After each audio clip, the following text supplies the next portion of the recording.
അങ്ങനെ അതിരാവിലെ 6:45 എനിക്ക് നേരം വെളുത്തെ. തുലാമാസം 1-ാം തീയതി ആണെങ്കിലും വലിയ മഴക്കാരൊന്നും ആകാശത്തിലില്ലേ. നല്ല തെളിഞ്ഞ അന്തരീക്ഷമാണ്. ഹൊസ റോഡിലേക്കുള്ള ബസ് ആട്ടോ ആ പോകുന്നത്. ഇതിൽപ്പെടെ 3 BMTC ബസ്സുകൾ മാത്രം കേട്ടോ ഇതിലേ പോകുന്നതായിട്ട് ഞാൻ കണ്ടിട്ടുള്ളത്. രാവിലെ ഒരു 8:45-9 മണി സമയത്തും വൈകിട്ടൊരു 5-5:30 സമയത്തുമാണ് മറ്റു ബസ്സുകൾ ഇതിലേ പോകുന്നതായിട്ട് ഞാൻ കണ്ടിട്ടുള്ളത്. രാവിലെ തന്നെ ഒരു കട്ടൻ ചായ ഞാനങ്ങ് പാസ്സാക്കിയേ. ഇന്നലെ രാത്രി ഒരുപാട് ലേറ്റ് ആയിട്ട് ഉറങ്ങിയത് കൊണ്ട് ഇഷാമ രാവിലെ എഴുന്നേറ്റിട്ടില്ലേ. ബ്രേക്ക്ഫാസ്റ്റിന് നമുക്ക് റവ കൊണ്ടുള്ള ഉപ്പുമാവാണ്.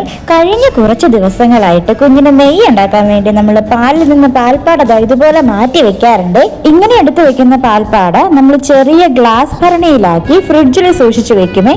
ഇത് കഴിഞ്ഞ കുറച്ച് ദിവസങ്ങൾ കൊണ്ട് ഞങ്ങൾ ശേഖരിച്ചു വെച്ചേക്കുന്ന പാൽപ്പാടയാണ്. സമയമായപ്പോ അമ്മ ജോലിക്ക് പോവാണ്. ഇതിനിടയ്ക്ക് ഇഷാമ ഉറക്കത്തിൽ നിന്ന് എഴുന്നേറ്റിട്ടുണ്ടായിരുന്നേ. അച്ചാച്ചയും വീട്ടിലില്ല, അമ്മയും പപ്പായും ജോലിക്കും പോയി. ഇനി ഈ വീട് എങ്ങനെ തിരിച്ചു വെക്കാൻ എന്റെ ഈശ്വരാമൻ ചിന്തിച്ചുള്ള കിടപ്പാണ്. അപ്പൊ ഇത്രയുള്ള ഇന്നത്തെ വീഡിയോ. അടുത്ത വീഡിയോ കാണും വരെ ബൈ.